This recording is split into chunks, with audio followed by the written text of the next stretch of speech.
Let's watch the following video that outlines what has happened.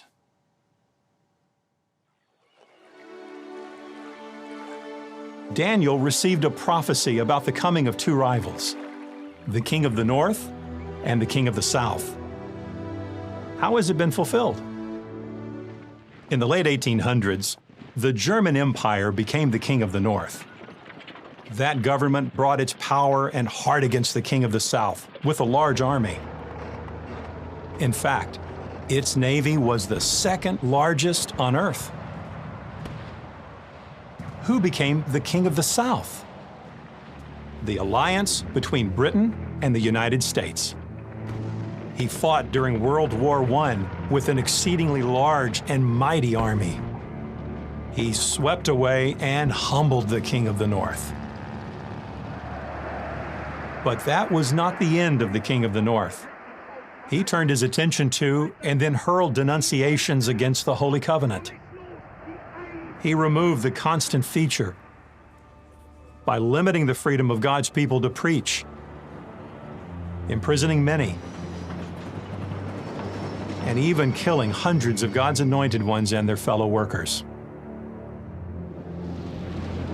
After Germany was defeated in World War II, the Soviet Union became the king of the north. It worked with the king of the south to put in place the disgusting thing that causes desolation, the United Nations. But the king of the north has not limited his attacks to the king of the south. As foretold, he also entered into the land of the decoration, our realm of spiritual activity. Today, Russian authorities continue to attack true worship. We expect such persecution, but we also expect it to end. Our King, Jesus Christ, is more powerful than any human government. Soon he will destroy not only the kings of the north and the south, but all of his enemies. And he will deliver God's loyal people.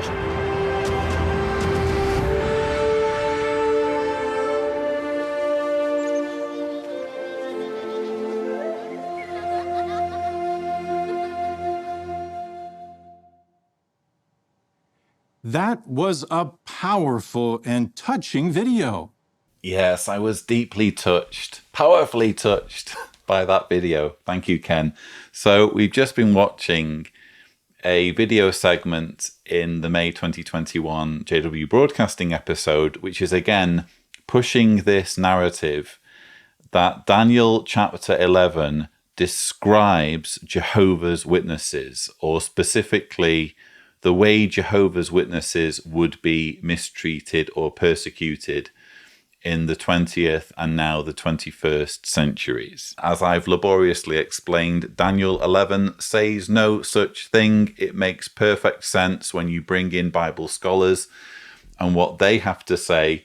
But isn't it interesting that when the organization gives vent to its fanciful ideas, all of the craziness just starts coming out, and we learn just how fanatical and silly they are when it comes to their attitude to things like the United Nations. After Germany was defeated in World War II, the Soviet Union became the king of the north.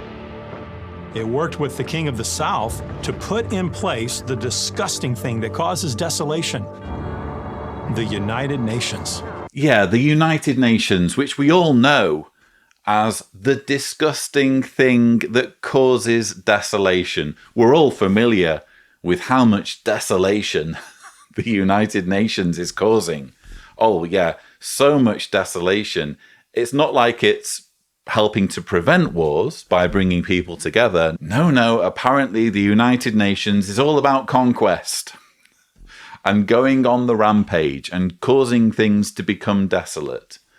It just doesn't fit, does it? It fits if you consider, as a Jehovah's Witness, the United Nations to be an abomination because it's trying to achieve something that only God's kingdom can achieve, and this is how Jehovah's Witnesses view the United Nations, they consider it to be the wild beast from Revelation, or the image of the wild beast, this abomination that's crafted by Satan, as kind of this mockery almost of God's plans to bring peace to the earth through his 1,000-year kingdom, at least from the point of view of Jehovah's Witnesses.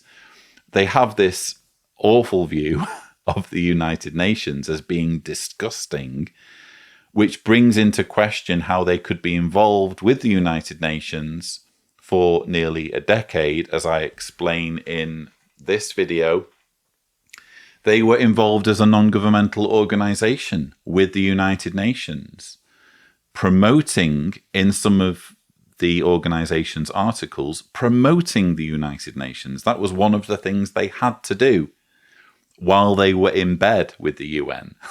And you can find articles from this period, from between, I think, 1992 and 2001, which speak favorably of the United Nations. In fact, even today, you sort of can find occasionally glowing references to the United Nations, at least in terms of the UN's pursuit of human rights for freedom of worship. How is this something that's disgusting?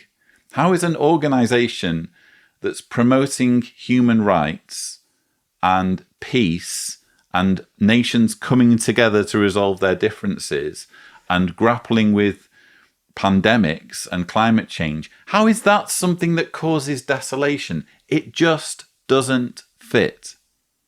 But again, when you listen to what scholars have to say, and they talk about this whole passage of Daniel referring to the tussle between the Ptolemaic kingdom and the Seleucid kingdom, and they explain that these particular verses in Daniel refer to the reign of Antiochus IV Epiphanes.